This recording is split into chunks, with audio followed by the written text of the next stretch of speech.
Jokowi absen lagi di sidang mediasi hingga pihaknya tolak menyerahkan ijazah. Ini alasannya.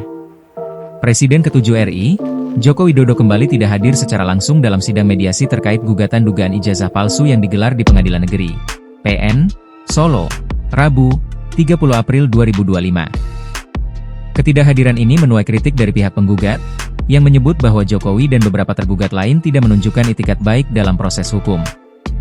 Gugatan ini dilayangkan oleh Muhammad Taufik, mewakili kelompok tipu UGM, ijazah palsu usaha gak punya malu.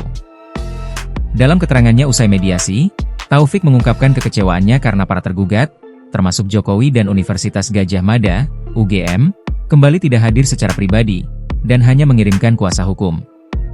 Jokowi terhitung sudah 2 kali absen dalam sidang dugaan ijazah palsu yang menyeret namanya. Pada sidang perdana pekan lalu, Jokowi juga tidak hadir karena sedang diutus Presiden Prabowo menghadiri pemakaman Paus Fransiskus di Vatikan. Hari ini, Jokowi kembali tak hadir pada sidang mediasi, dan lebih memilih melaporkan sejumlah orang yang melempar tudingan soal ijazah palsu ke Polda Metro Jaya. Menurut Taufik, absennya para prinsipal di tahap awal mediasi mencerminkan kurangnya keseriusan dalam menyelesaikan perkara secara damai. Pertemuan pertama dan kedua itu tidak datang, boleh dikatakan bahwa para tergugat atau para pihak itu tidak beritikat baik, tegasnya. Taufik merujuk pada Peraturan Mahkamah Agung Nomor 1 Tahun 2016, yang menyebutkan bahwa kehadiran prinsipal merupakan indikator utama dalam menunjukkan itikat baik saat mediasi berlangsung. Sementara itu, kuasa hukum Jokowi, Irfan, menyatakan bahwa permintaan penggugat untuk memperlihatkan ijazah secara terbuka ditolak. Alasan utama penolakan adalah karena penggugat dianggap tidak memiliki legal standing. Kesimpulannya, mediasi ini menimbulkan dampak merugikan terhadap kepentingan klien kami, Bapak Insinyur Joko Widodo, tegas Irfan.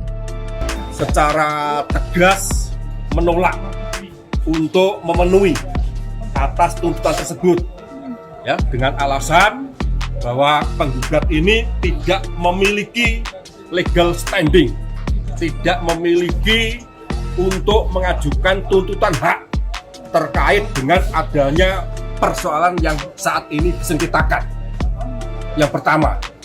Kemudian yang kedua, Irfan juga menyinggung aspek hak asasi manusia, mengingat setiap individu berhak atas perlindungan diri pribadi, keluarga, dan martabat dari gangguan sewenang-wenang. Karena dengan adanya pernyataan-pernyataan yang selama ini disampaikan melalui media massa, maka harkat, martabat, nama baik, kehormatannya klien kami ini sangat-sangat dirugikan, paparnya. Diketahui, Humas PN Solo, Bambang Arianto, menjelaskan bahwa sidang mediasi akan kembali digelar pada Rabu, 7 Mei 2025, karena belum tercapai kesepakatan. Download Tribun X sekarang, menghadirkan lokal menjadi Indonesia.